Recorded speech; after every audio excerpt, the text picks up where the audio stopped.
Jeremiah Stone's hammer froze mid-swing above the fence post, his weathered hands trembling as an impossible sound drifted across his Virginia valley. It wasn't the wind through the pines or cattle lowing in distant pastures. It was a voice, pure as mountain spring water, rising from the livestock auction down in Harmony Ridge. The voice belonged to a girl being sold like chattel. His neighbor's wife collapsed against her porch railing 3 farms over, clutching her chest as the ethereal melody carried memories of her own daughter, lost to consumption last winter. The haunting notes seemed to pull grief from the very earth itself.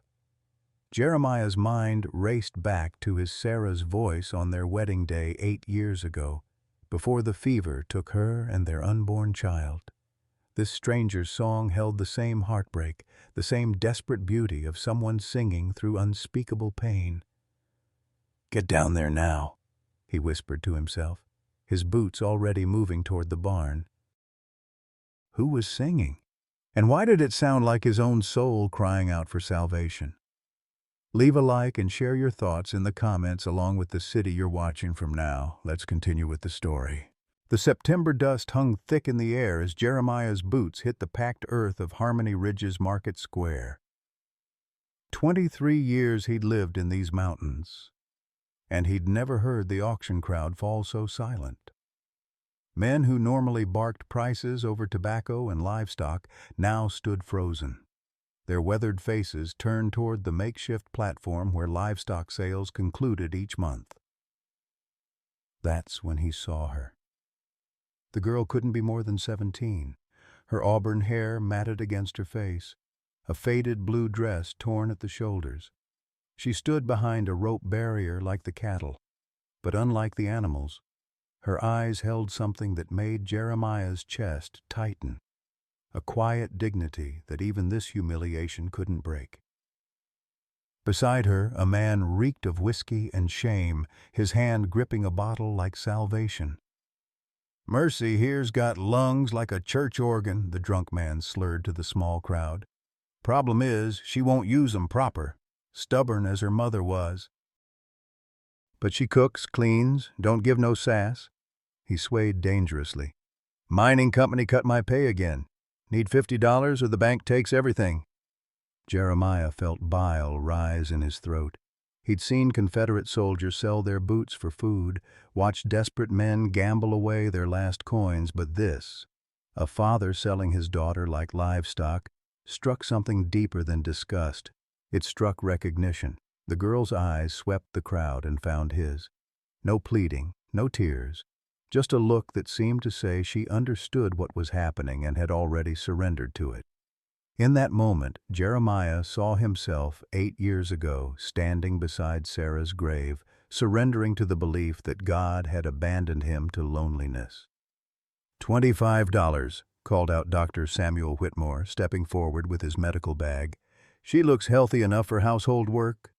The drunk man's face lit up with desperate relief. "Sold to the good doctor. $50. Jeremiah's voice cut through the air like an axe through timber. Every head turned. He stepped forward, his hand already reaching for the leather pouch in his vest pocket. Money he'd saved for winter feed, for repairs, for the dozen things a man needed to keep a farm running. $50 cash. The girl's father grabbed the money with trembling hands before anyone could object. "She's yours, mister. Don't say I didn't warn you. She's got peculiar ways."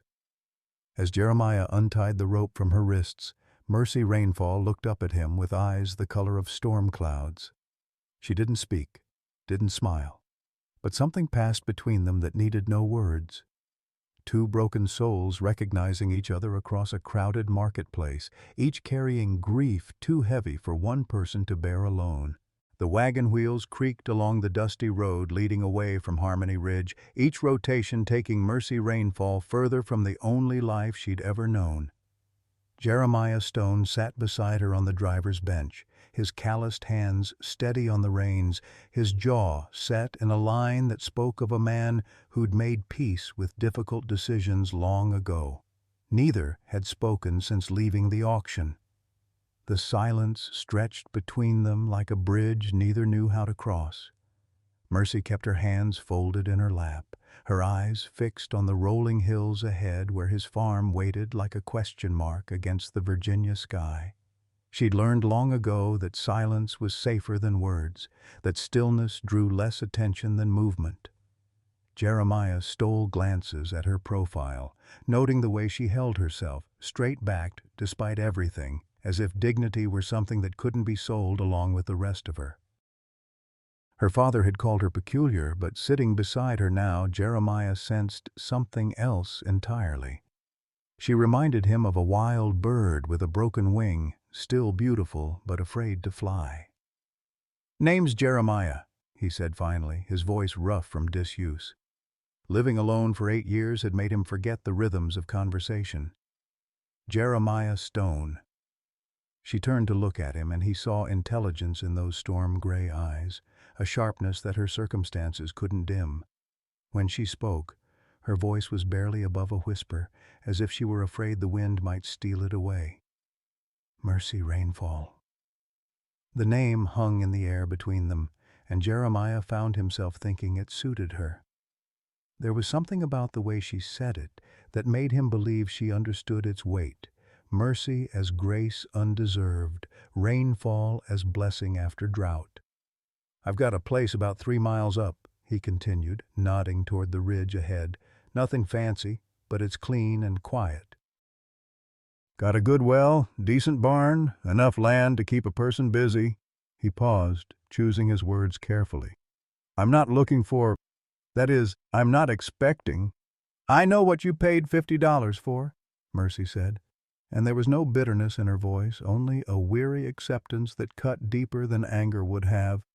"Room, board, and work. Nothing more." Jeremiah felt heat rise in his cheeks. "That's not, you're not—" He stopped, frustrated by his own tongue. "I bought you time, Miss Rainfall, time to figure out what comes next." She studied his face, searching for deception and finding none. Why? It was a simple question with a complicated answer. How could he explain that hearing her voice at the auction had cracked something open inside him that he'd thought sealed forever? How could he tell her that in her eyes he recognized his own loneliness, his own surrender to circumstances beyond his control? "My wife died 8 years ago," he said finally. "Fever took her and our baby both. Since then, this place has been too quiet, too empty." He met her gaze. "I heard something in your voice today that reminded me what it felt like to hope." Mercy's hands tightened in her lap. "I haven't sung in 3 years. What changed 3 years ago?" Her jaw tightened, and Jeremiah saw her retreat back into herself like a turtle pulling into its shell. "Mama died. After that, seemed like there wasn't much worth singing about." They crested the ridge, and Jeremiah's farm spread out below them. A modest house with a wraparound porch, a red barn that needed fresh paint, fields bordered by split rail fences, and pastures where a handful of cattle grazed in the late afternoon sun. It wasn't much by some standards, but it was his, built with his own hands and maintained through sheer stubborn will. "It's beautiful," Mercy said, and he heard genuine surprise in her voice. "It's honest work," Jeremiah replied. "The kind that wears out your body but feeds your soul, if you let it." As they approached the house, Mercy noticed details that spoke of a man who'd once shared this place with someone he loved. 2 rocking chairs on the porch, though only one showed signs of use. A flower garden gone wild but not abandoned, as if someone still pulled the worst weeds even when no one was there to appreciate the blooms. Jeremiah helped her down from the wagon, his touch gentle and brief. "You can take the spare room upstairs. I'll show you where everything is, teach you the routine." "But Mercy," he waited until she met his eyes. "This isn't a prison. You're free to leave any time you want. I'll even give you money for passage, wherever you want to go." She stood there in his yard, this girl he'd bought like livestock, and for the first time in years she almost smiled. Where would I go? Anywhere but here, I reckon. Then I guess I'll stay. The first 3 weeks passed like chapters in a book neither of them knew how to read. Mercy moved through Jeremiah's house like a careful ghost, completing her tasks with quiet efficiency, but leaving no trace of herself behind. She cooked his meals, tended his garden, mended his clothes, but never hummed while she worked, never rearranged anything to suit her own preferences, never acted like anything more than a temporary visitor. Jeremiah found himself walking softer in his own home, afraid that too heavy a footfall might startle her back into the frightened silence she wore like armor. He'd catch glimpses of who she might have been, the way her fingers traced the spines of his few books when she dusted them, how she lingered at the kitchen window each morning to watch the sunrise paint the mountains gold, the careful attention she paid to his vegetable garden as if she understood the language of growing things. But it was the evenings that revealed the depth of her carefully constructed walls. After supper, she would retreat to her room upstairs while Jeremiah sat alone on the porch, listening to the crickets and the distant lowing of cattle. Sometimes he heard her moving around up there, the soft creak of floorboards, but never a voice, never a song, never any of the sounds that might indicate a person living rather than simply existing. On the 21st night, everything changed. Jeremiah had fallen asleep in his chair by the cold fireplace, his head tilted back and mouth slightly open, when something pulled him from his dreams. At first he thought it might be wind through the eaves, or perhaps a night bird calling from the oak tree beside the house. Then he heard it clearly, a voice so pure and heartbreaking that it seemed to come from another world entirely. He sat up slowly, afraid that any sudden movement might shatter whatever spell had finally loosened Mercy's tongue. The song drifted down from upstairs, wordless at first, just melody that seemed to contain all the sorrow and beauty the world had ever known. Gradually words began to emerge, though he had to strain to catch them. In the sweet by and by, we shall meet on that beautiful shore. It was his Sarah's favorite hymn, the same song she'd hummed while kneading bread, the same melody she'd sung to soothe him after his nightmares about the war. Hearing it now, in Mercy's voice, felt like receiving a message from beyond the grave, not haunting, but healing. The song continued for nearly 10 minutes, each verse more beautiful and heartbreaking than the last. When silence finally returned, Jeremiah sat in the darkness with tears on his cheeks, feeling as though something fundamental had shifted in the world around him. The next morning, Mercy appeared at breakfast as usual, but there was something different in her bearing. She still moved quietly, still spoke only when necessary, but the rigid tension in her shoulders had eased slightly. When she set his coffee before him, their eyes met for just a moment. "Thank you," he said quietly. She tilted her head, genuinely puzzled. "For what?" "The song last night. It meant something to me." Color rose in her cheeks, and she looked away quickly. "I thought you were asleep. I wouldn't have. I'm sorry if I disturbed." "Don't apologize." His voice carried more force than he'd intended, and she looked up in surprise. "Don't ever apologize for that voice, Mercy. It's a gift from God Himself." She studied his face, searching again for deception or mockery, and finding neither. "Mama used to say that. Said I had the voice of an angel, that I could soothe savage beasts with it." Her laugh held no humor. "Papa said it was just noise, said it gave him headaches and attracted too much attention from the wrong kind of men.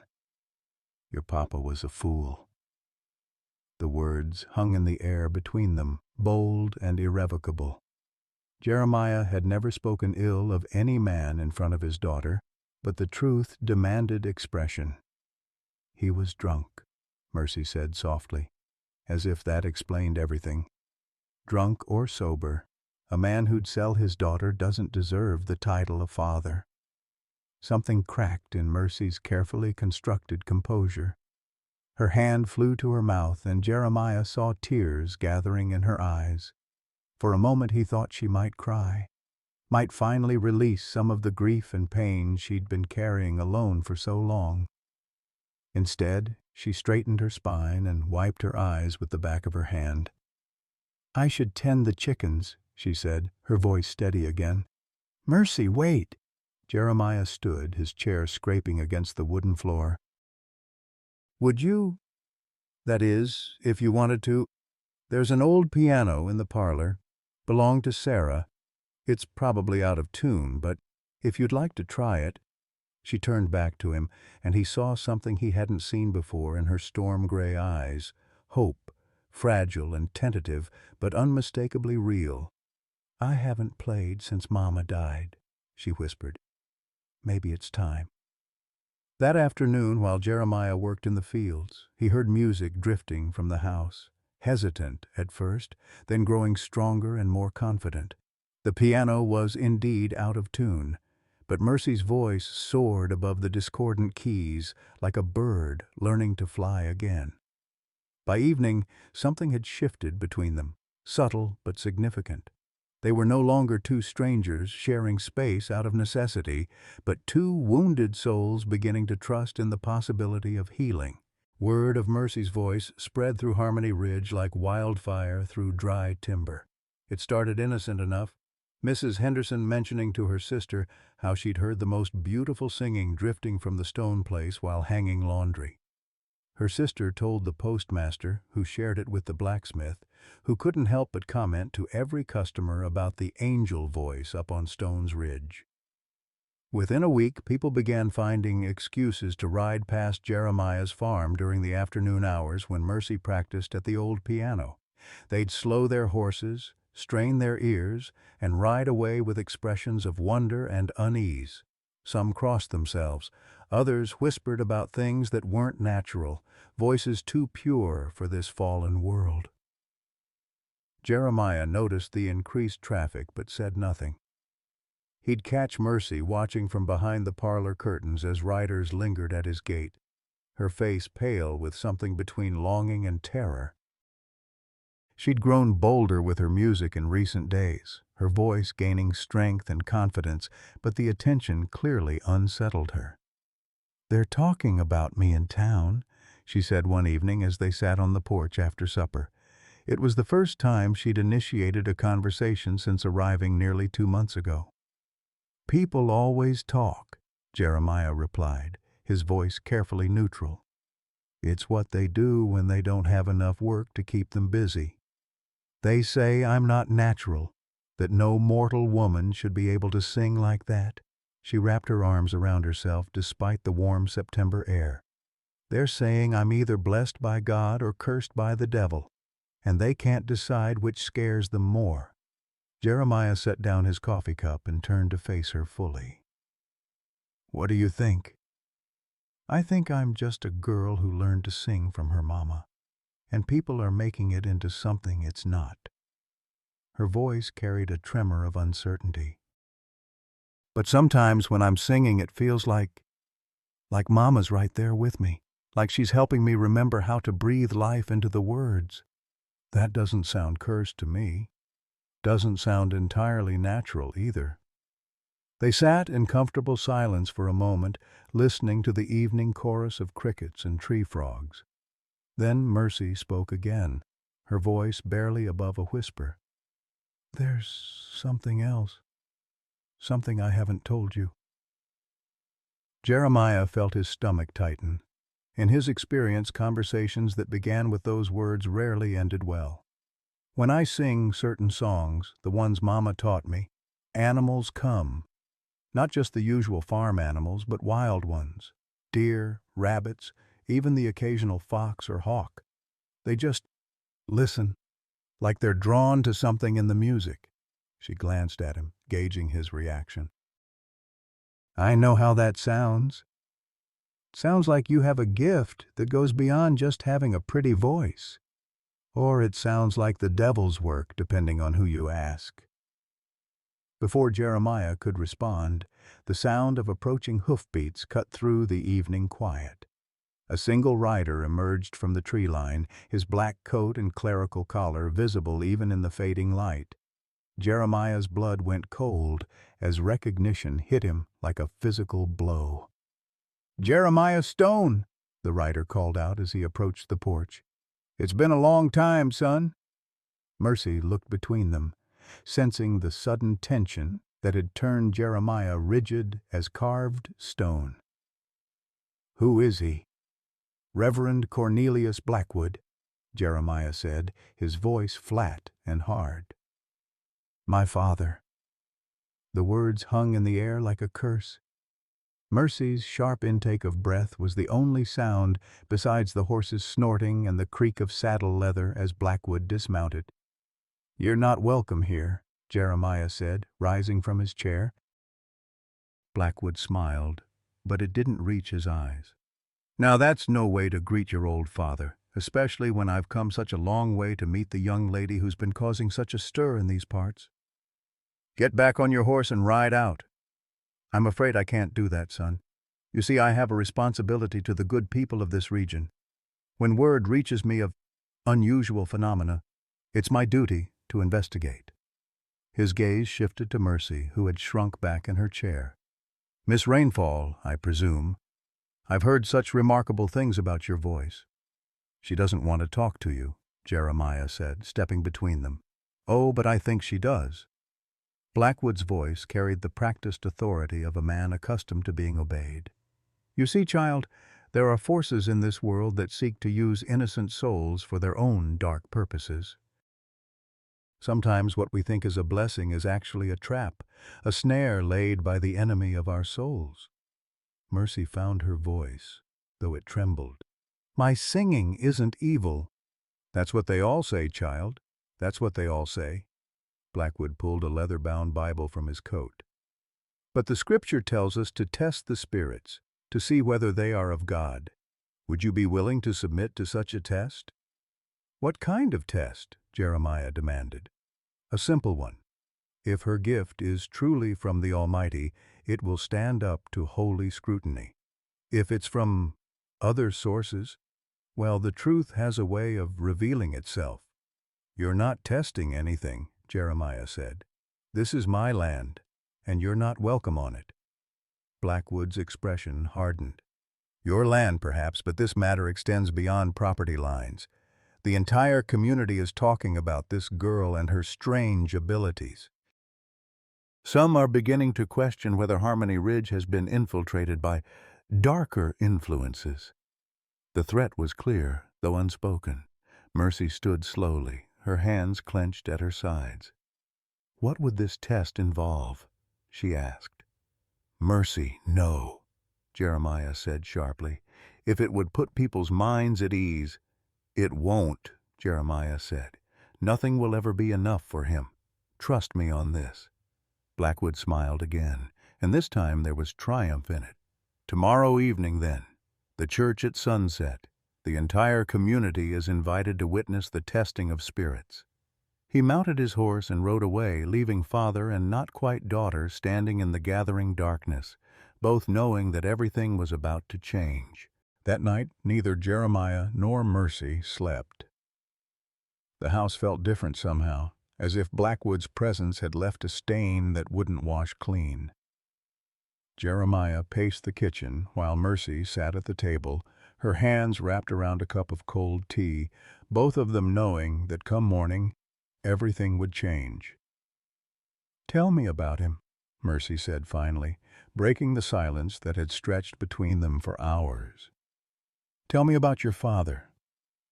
Jeremiah stopped pacing and leaned against the windowsill, staring out at the darkness beyond. Cornelius Blackwood wasn't always a reverend.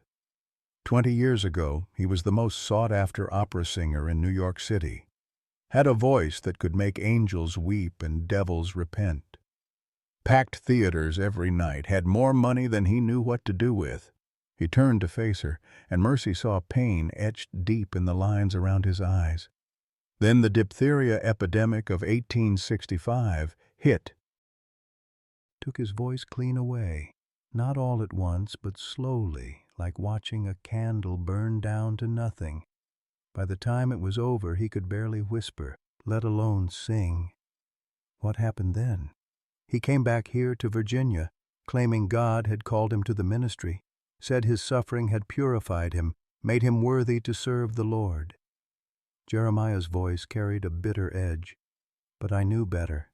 I saw how he looked at other singers, how he'd find excuses to shut down any music in the church that reminded him of what he'd lost. He didn't find God. He found a way to control what he could no longer possess. Mercy set down her teacup with trembling hands. And you left because of that? I left because I caught him trying to destroy my mother's music box, the one her grandmother had given her, the one that played Amazing Grace in a voice so sweet it could break your heart. He was smashing it with a hammer, cursing it as an instrument of the devil. Jeremiah's fists clenched at his sides. When I tried to stop him, he turned on me with that same hammer. Said I was consorting with demons, that my love of music made me weak and sinful. How old were you? 16. I left that night and never looked back. Built this place with my own hands. Married Sarah. Tried to forget I ever had a father. His voice dropped to barely above a whisper. But now he's here. And he's seen what you can do. And I know exactly what he's planning. Mercy stood and moved to the window beside him, her reflection ghostly in the glass. The test tomorrow. It's not really about determining if my voice is from God, is it? No. It's about taking it away from you. They stood in silence for a moment, both lost in their own thoughts. Then Mercy spoke, her voice steady despite the fear Jeremiah could see in her eyes. What if we just left? Tonight? Before dawn? We could take the wagon, head west where nobody knows us. Is that what you want? She was quiet for so long that Jeremiah thought she might not answer. When she finally spoke, her words surprised him. No, I'm tired of running, tired of hiding, tired of letting fear make my decisions for me. She turned to face him fully. My mama always said that God gives us gifts not to keep them buried, but to share them with the world. Maybe it's time I stopped being afraid of what people think about mine.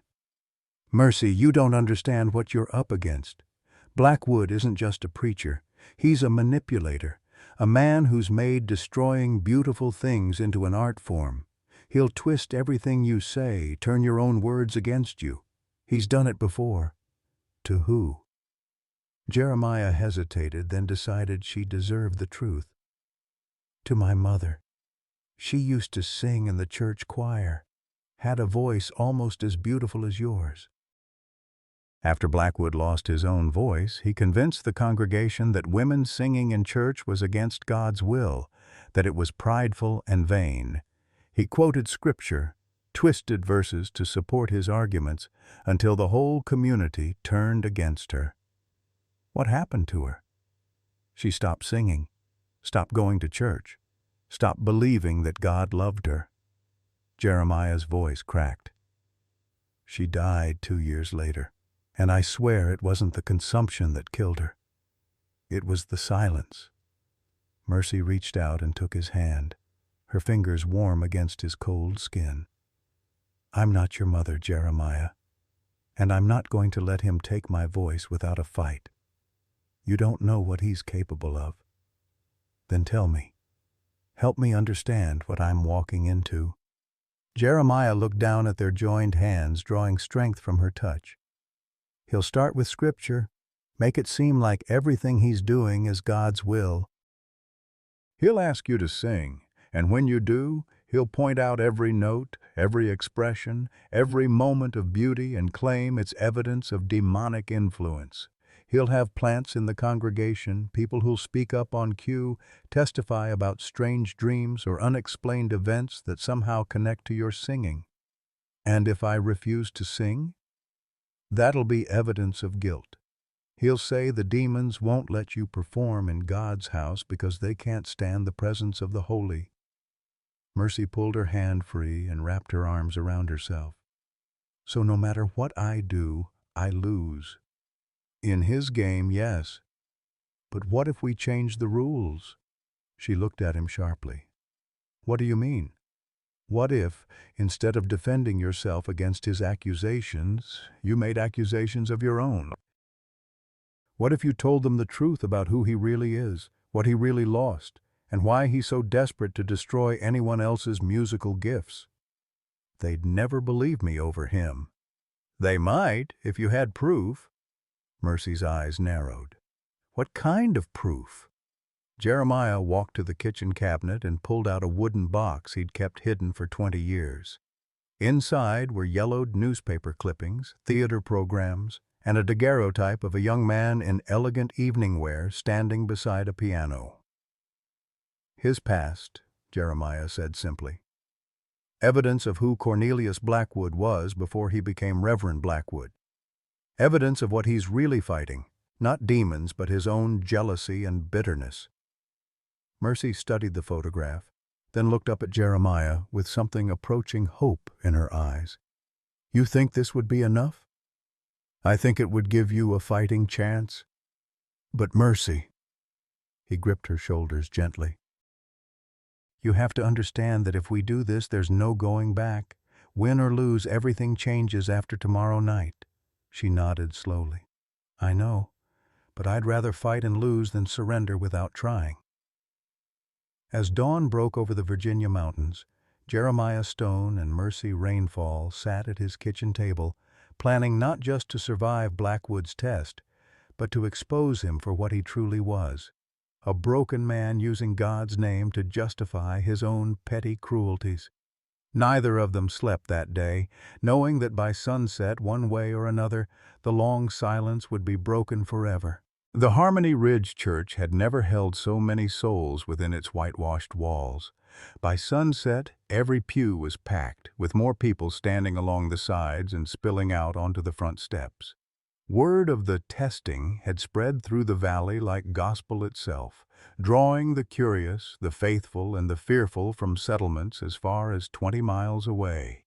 Jeremiah and Mercy arrived just as the sun touched the western ridge, their wagon creaking to a stop behind a line of other vehicles. The crowd parted as they walked toward the church entrance, some nodding respectfully, others crossing themselves, all of them watching with the hungry anticipation of people who expected to witness something momentous. Inside, Reverend Cornelius Blackwood stood behind the simple wooden pulpit, his black coat immaculate, his silver hair gleaming in the lamplight. He looked every inch the man of God, righteous, confident, armed with divine authority. When he saw Jeremiah and Mercy enter, his smile was that of a cat who had cornered a particularly fat mouse. Brothers and sisters, Blackwood began, his voice carrying easily to the back of the church despite the damage the diphtheria had done to it years ago. We gather tonight not in judgment, but in discernment. The Lord tells us to test the spirits, to see whether they are of God, for many false prophets have gone out into the world. A murmur of agreement rippled through the congregation. Jeremiah felt Mercy tense beside him as they took seats in the back pew. Her hands were folded tightly in her lap, but he could see them trembling. Miss Rainfall, Blackwood continued, his gaze finding her across the crowded church, would you be so kind as to join me at the front? The Lord's work requires courage, and I believe you possess that virtue. Mercy rose slowly, every eye in the church following her progress down the center aisle. She wore her best dress, the blue one with tiny flowers that Sarah had sewn years ago and Jeremiah had kept in the cedar chest. It was too long for her, but it was clean and modest, and it seemed to give her strength. Now then, Blackwood said as she reached the front, I'm told you have a remarkable voice. Would you favor us with a song? Something sacred, of course. Something that would honor the Lord whose house we stand in. It was a trap, Jeremiah knew. If she sang beautifully, Blackwood would claim it was suspiciously perfect, evidence of supernatural influence. If she sang poorly, he'd say the demons were interfering with God's work. But Mercy seemed to understand this too, because instead of singing, she spoke. "Reverend Blackwood, before I sing, might I ask you something?" His eyebrows rose slightly. "Of course, child. You speak of testing spirits and discerning God's will. But I wonder, shouldn't we also test those who claim to speak for God? Shouldn't we know something about the man who would judge what is holy and what is not?" A whisper ran through the congregation. This wasn't what anyone had expected. Blackwood's smile became slightly strained. "I'm afraid I don't understand your meaning, child." "I think you do." Mercy's voice grew stronger, more confident. "Tell them about New York, Reverend. Tell them about the opera houses, the standing ovations, the reviews that called your voice divine and otherworldly. Tell them about Cornelius Blackwood the singer before you became Cornelius Blackwood the preacher." The church fell silent as a tomb. Blackwood's face went white, then red, then white again. "I don't know what lies you've been told. Not lies. Truth." Jeremiah stood up in the back, holding the wooden box. "Should I read them the reviews from the New York Times?" "The one that said you could make angels weep with the beauty of your voice? Or perhaps the program from La Scala, where you performed before European royalty?" "Those days are behind me," Blackwood said, his voice rising with desperation. "I was a sinner then, corrupted by pride and worldly ambition. God struck me down with illness to humble me, to show me the error of my ways." "Or maybe," Mercy said quietly, "God gave you a beautiful voice, and when sickness took it away, you decided that if you couldn't sing, nobody else deserved to either." The accusation hung in the air like smoke from a funeral pyre. Mrs. Henderson, sitting in the third row, spoke up with a quavering voice. "Is it true, Reverend? Were you really a performer?" "What I was is irrelevant," Blackwood snapped. "What matters is what I am now, a servant of the Most High, called to protect this flock from the wiles of the devil." "Called by who?" Mercy asked. "Because I don't think it was God." "I think it was jealousy. I think you looked at every person with musical talent and saw what you'd lost, and you couldn't stand it." "How dare you?" "How dare I? What? Speak the truth. Use the voice God gave me to expose a fraud who's been using his name to justify petty cruelty?" Mercy turned to face the congregation. "This man has convinced you that beautiful music is somehow sinful, that voices raised in joy are an offense to God. But what kind of God would create such beauty only to forbid us from sharing it?" She took a deep breath, and when she spoke again, her voice carried all the power and purity that had first drawn Jeremiah to her at the auction. "Let me sing for you, not to prove anything to him, but to share what my mother taught me, that music is God's gift to comfort the afflicted and afflict the comfortable." Without waiting for permission, Mercy began to sing Amazing Grace, but not as it was usually heard in that small church. Her voice soared and dipped, finding harmonies that seemed to come from heaven itself, breathing new life into words the congregation had heard 1,000 times before. The song became a prayer, a lament, a celebration, and a promise all at once. As she sang, something remarkable happened. The tension in the room began to dissolve. Faces that had been hard with suspicion softened with wonder.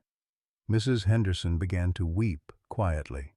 Old Tom Baker, who hadn't set foot in a church in 15 years, removed his hat and bowed his head. Even the children, who had been fidgeting in their seats, sat still as statues, transfixed. But Blackwood was having none of it.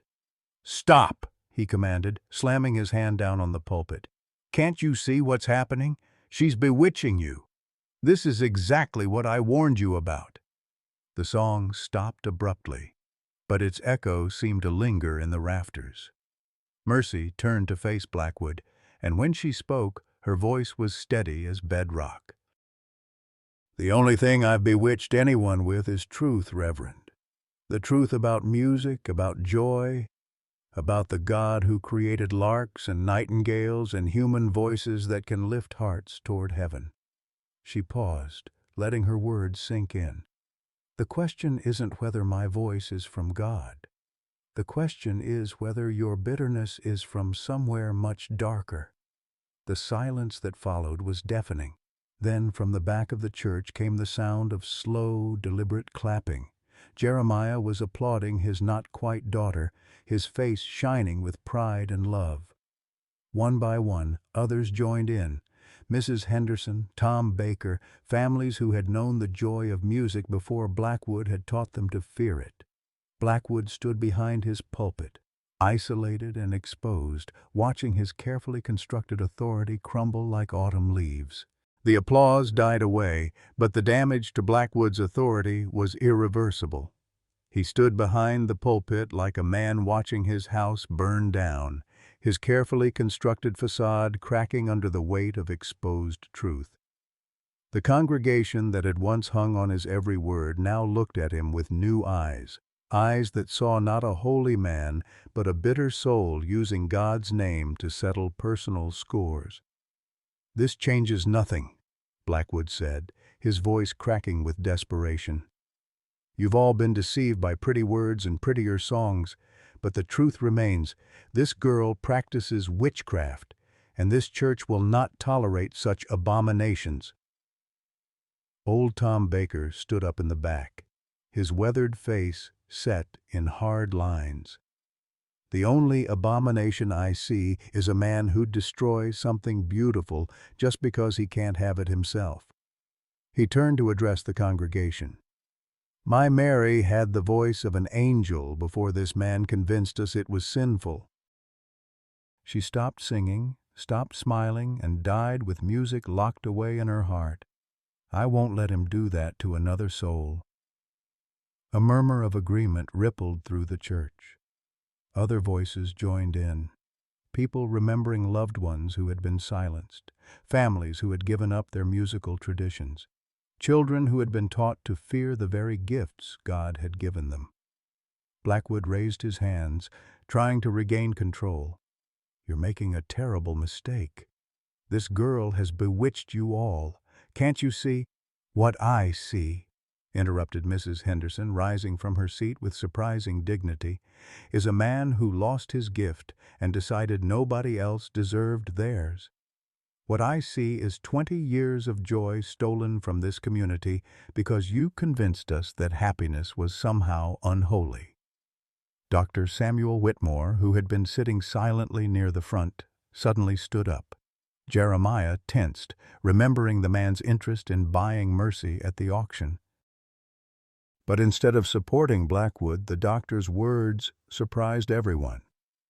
"I have a confession to make," Whitmore said, his voice carrying clearly through the church. "Reverend Blackwood approached me 3 weeks ago with a proposition. He wanted me to examine Miss Rainfall and declare her mentally unstable, unfit to remain in the community. He offered me $50 to sign papers committing her to the state asylum." Gasps echoed through the church. Mercy's face went white, and Jeremiah felt rage building in his chest like steam in a kettle. "I refused," Whitmore continued. "But I fear others might not be so principled. This man isn't interested in protecting souls. He's interested in destroying anyone who reminds him of what he's lost." Blackwood's face had gone from red to purple. "Lies! All lies! Dr. Whitmore is obviously under her spell as well. Can't you see what's happening here? She's turned you all against a man of God." "You're no man of God," Jeremiah said, standing up and walking toward the front of the church. "A man of God doesn't plot to have innocent women locked away in asylums. A man of God doesn't try to destroy the gifts he claims the Almighty gave us." Father and son faced each other across the altar, 20 years of anger and pain crackling between them like lightning before a storm. The congregation watched in stunned silence, finally understanding the personal history that had brought them to this moment. "You always were weak," Blackwood spat, his mask of holy righteousness finally slipping completely. "Weak and sentimental, just like your mother. She filled your head with foolish notions about music and beauty, turned you against your own father." "My mother was a saint compared to you," Jeremiah replied, his voice deadly quiet. "She taught me that God's gifts are meant to be shared, not hoarded or destroyed out of spite. And look where it got her, dead at 42, her voice silenced forever." The words hung in the air like a physical blow. Several women in the congregation gasped, and Jeremiah went very still. When he spoke again, his voice was barely above a whisper. "What did you just say?" Too late. Blackwood realized his mistake. He'd revealed too much, said something that exposed the depth of his cruelty, but there was no taking it back now. "Nothing," he said quickly. "I meant nothing by it." But Mercy had heard, and her sharp intake of breath drew everyone's attention. She looked at Jeremiah with growing horror in her eyes. "He didn't just silence your mother," she said slowly, the pieces clicking together in her mind. "He killed her, didn't he? Not with his hands, but with his poison. He convinced the whole community to turn against her, to treat her like a pariah until she had no choice but to stop singing, stop living. That's not... I never..." Blackwood stumbled over his words, but his face betrayed his guilt. "You murdered her spirit," Jeremiah said, and his voice carried such pain that several people began to weep. "You took the most beautiful, generous woman who ever lived and convinced her that her gift was a sin. You made her believe that God hated the very thing that made her who she was." The church was silent except for the sound of people crying, not just for Jeremiah's mother, but for all the music that had been silenced, all the joy that had been stolen, all the voices that had been told they weren't worthy of being heard. Blackwood looked around at the faces surrounding him and saw only condemnation. His authority was gone, his reputation in ruins, his carefully constructed new identity exposed as a fraud. In desperation, he did what cornered animals do. He lashed out. "Fine!" he screamed, his voice breaking. "Fine! You want the truth? Yes, I was a singer. Yes, I had the most beautiful voice you've ever heard. I could make grown men weep, make women faint with the power of my music. I was glorious. I was magnificent. I was..." His voice cracked, and suddenly he was no longer the imposing figure of authority, but simply a broken old man raging against the dying of his own light. "And then it was gone," he whispered. "All of it. Gone. And I was nothing. Less than nothing. So yes, I made sure others couldn't have what I'd lost. If I couldn't sing, why should anyone else? If I couldn't know that joy, why should they?" The silence that followed was profound and terrible. Here was a man's soul laid bare, revealed in all its pettiness and pain. Some in the congregation looked at him with disgust, others with pity, but none with the respect and fear he'd commanded for so many years. Mercy walked to where he stood behind the pulpit, her face soft with something that might have been compassion. When she spoke, her voice was gentle. "I'm sorry for what you lost," she said. "I'm sorry the sickness took your voice, but stealing others' voices didn't bring yours back, did it? It just made you emptier than before." Blackwood stared at her, and for a moment his mask slipped entirely. Behind the anger and bitterness they could all see the frightened, grieving man who had never learned how to mourn what he'd lost without destroying what remained. "What would you have me do?" he asked, and his voice sounded very old and very tired. "How does a man live when the thing that defined him is gone forever?" By finding new ways to serve the music, Mercy said. By teaching others, by preserving songs, by celebrating the gifts that others carry. By remembering that love shared is multiplied, not divided. She paused, then began to hum.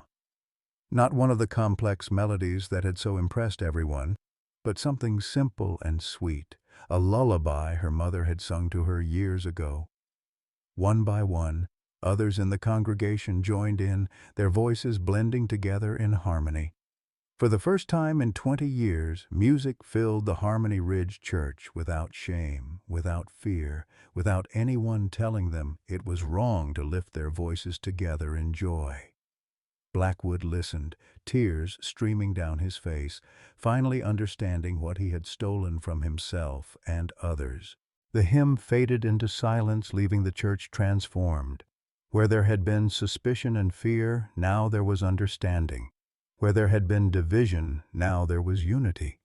But the most profound transformation was in Cornelius Blackwood himself, who stood behind the pulpit no longer as a figure of authority, but as a man stripped bare of pretense and confronted with the wreckage of his choices. "I need to leave," he said quietly, his voice hoarse from emotion. "This community deserves better than what I've given it." Several people started to speak at once, some agreeing, others surprisingly offering words of forgiveness. But it was Tom Baker who silenced them all with a raised hand. "Maybe leaving isn't the answer," the old man said, his weathered face thoughtful. "Maybe the answer is staying and learning how to build instead of tear down. Lord knows we've all made mistakes we'd like to run from." Blackwood looked at him with surprise. "After what I've done? After the lives I've damaged?" "Because of what you've done?" Mrs. Henderson said, rising from her seat.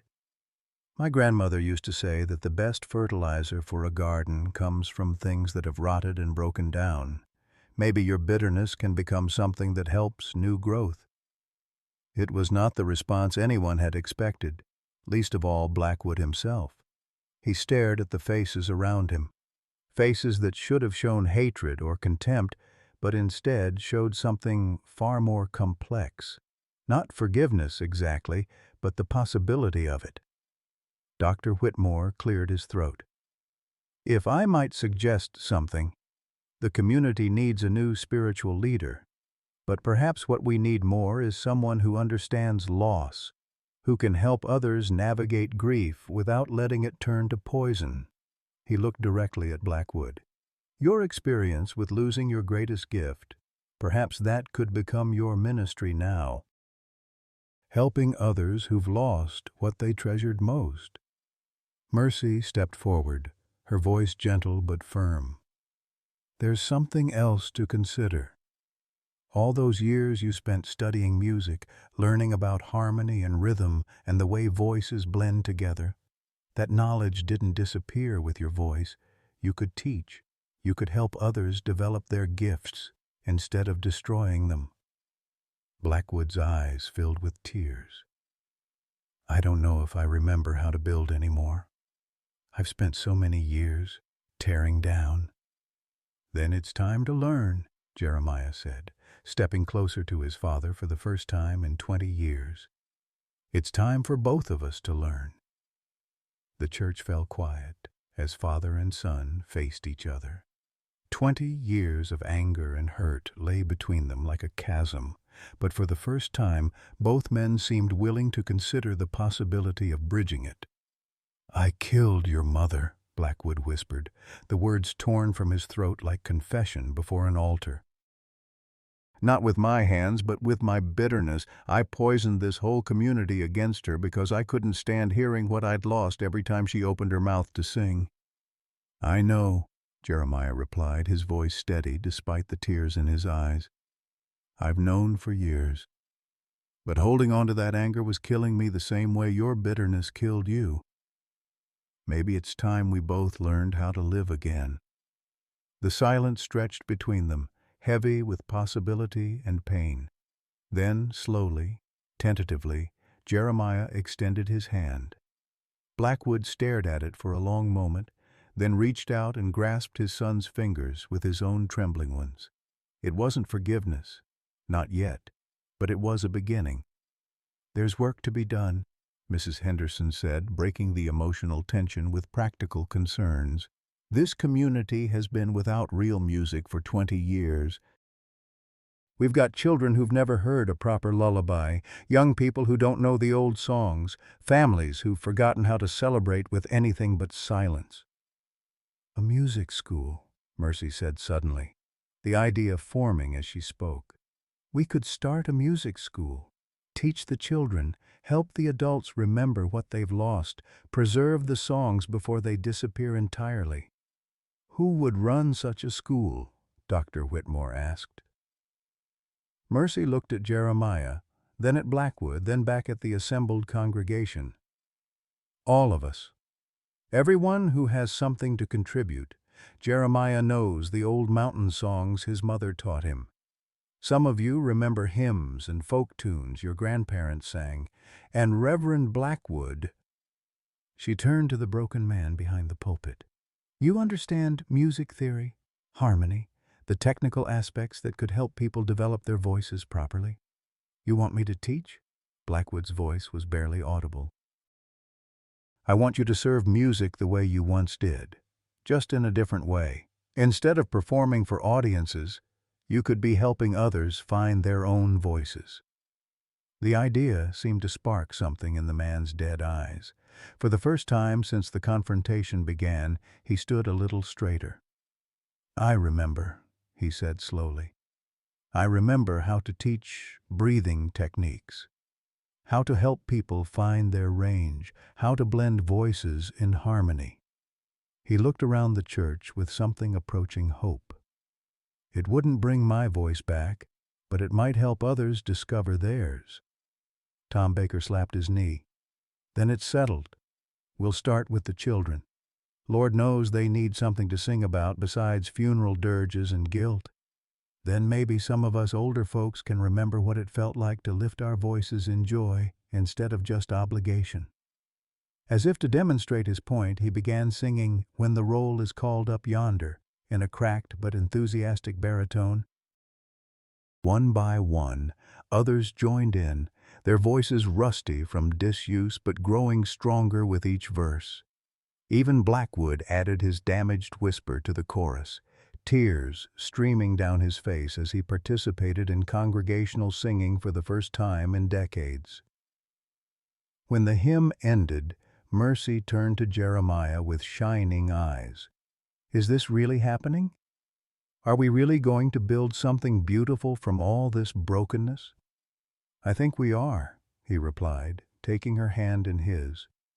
"I think we're going to show the world that music isn't something to be feared or hoarded or destroyed. It's something to be shared, taught, celebrated, and passed on." Outside the church, the Virginia mountains stood silent under a canopy of stars. But inside, for the first time in 20 years, the sound of voices raised in harmony filled the space with hope and possibility. The testing was over. The real work was just beginning. Message for American seniors, 5568. Remember when music filled your childhood home without apology? When your grandmother hummed while kneading bread? When neighbors gathered on porches to sing hymns as the sun set? When every holiday meant voices raised together in celebration? Somewhere along the way, many of us learned to silence those songs, told they weren't good enough, too old-fashioned, or simply not worth sharing. But what if the greatest tragedy isn't losing our voices, but convincing ourselves they were never meant to be heard? This story reminds us that it's never too late to reclaim the music that lives within us, to teach our grandchildren the lullabies we once knew by heart, and to understand that our voices, weathered by time, experience, and wisdom, carry melodies that only we can sing. The world needs the songs you've been keeping locked away. Your voice matters. Your music matters. The harmony isn't complete without you. Engagement questions. What song from your childhood do you wish you could share with your grandchildren, and what's stopping you from singing it today? Have you ever silenced a gift or talent because someone convinced you it wasn't valuable? And what would it take to rediscover it now? Please share your thoughts in the comments below.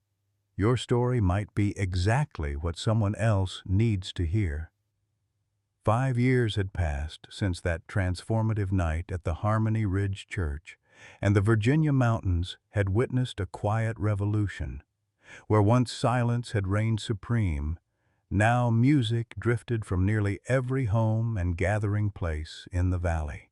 The Harmony Ridge Music Academy, built from donated labor and funded by families who remembered what they'd lost, stood as a testament to what could grow from the ashes of bitterness.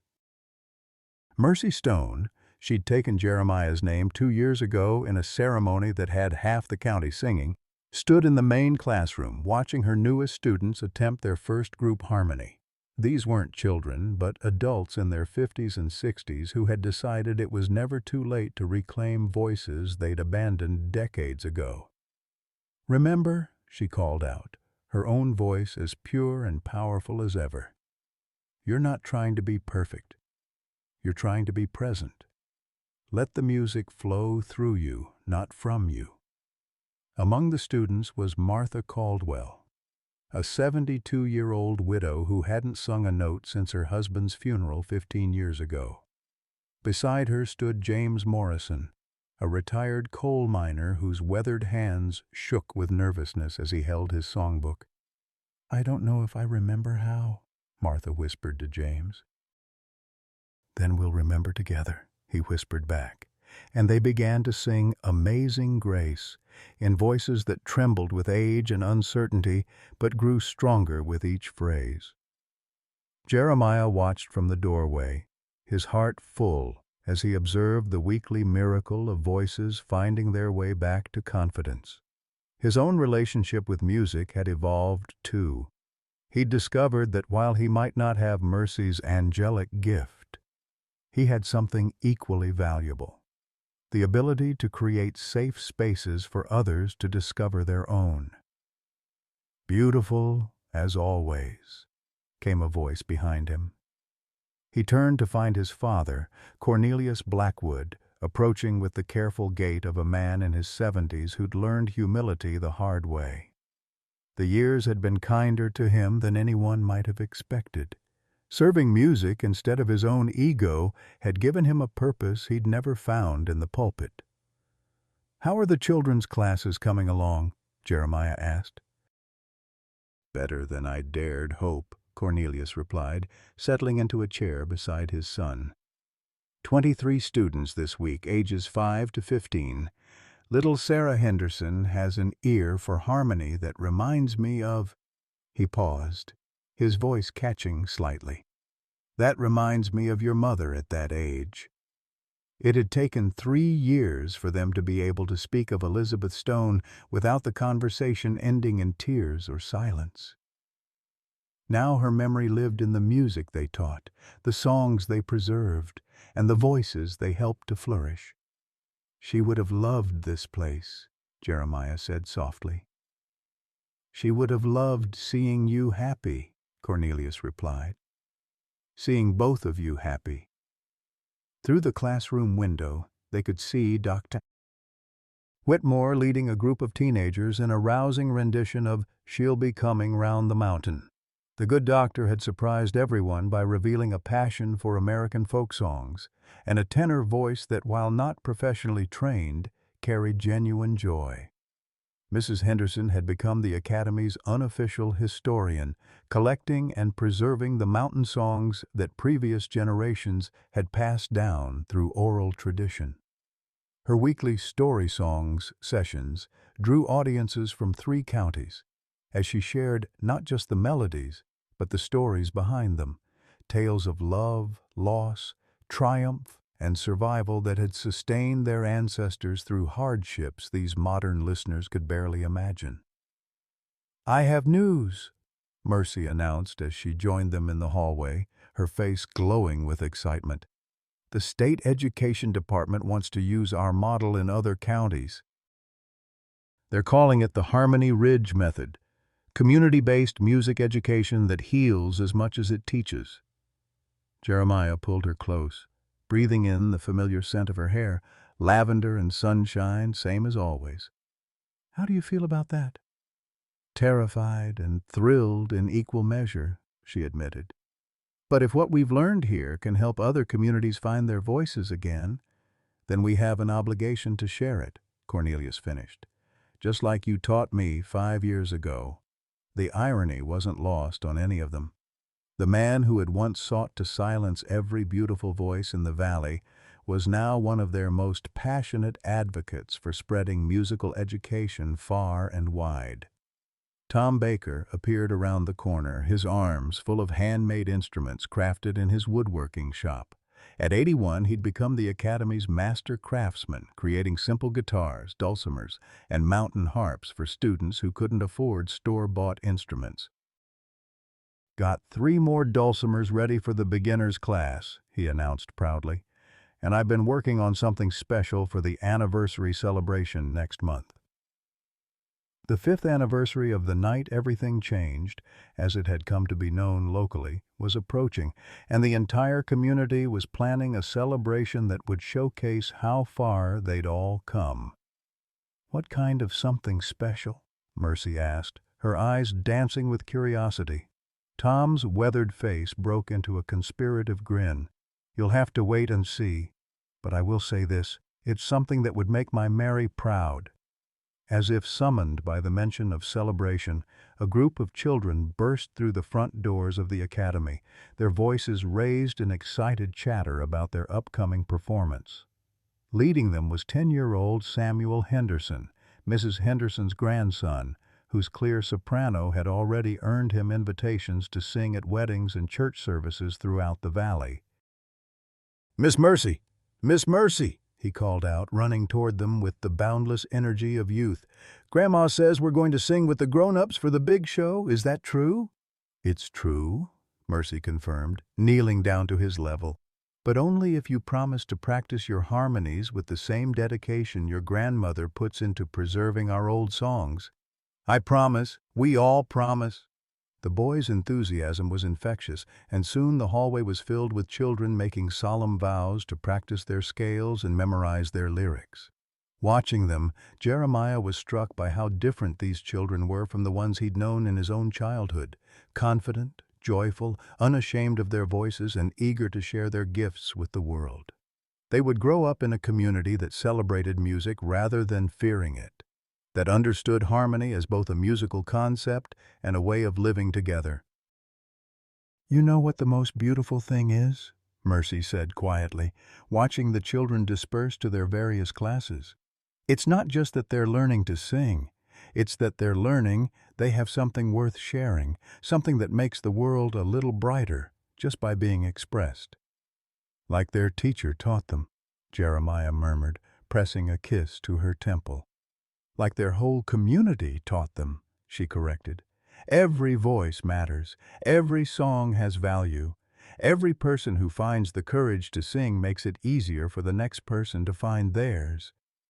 As the afternoon sun slanted through the academy's windows, filling the building with golden light and the sound of voices learning to harmonize, the 3 adults, father, son, and daughter in heart, stood together listening to the miracle they had helped create. It wasn't perfect music.